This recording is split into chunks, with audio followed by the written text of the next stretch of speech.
Welcome back to my channel. It's Mila B, and today I am doing some ombre / baby boomer, whatever you want to call them, nails on my nail hand.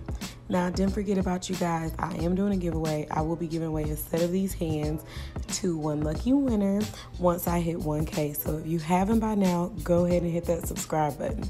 So today I start out using acrylic from Nail Supply Glamour. Initially, I started using that Sheba No Odor Monomer, but I noticed today it turned my white yellow, so I switched over to the JC Beauty Concept Monomer. Now, Nail Supply Glamour does have their no odor monomer. I'm going to give that a try. So my next order, I'll definitely be trying that out. But the last few times I've tried to order it, it's been sold out.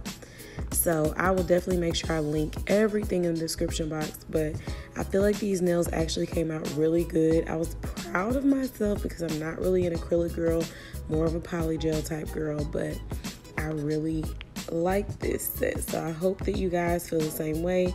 Let me know how you think I did on these nails, and don't forget to subscribe. I'll see you guys on my next video.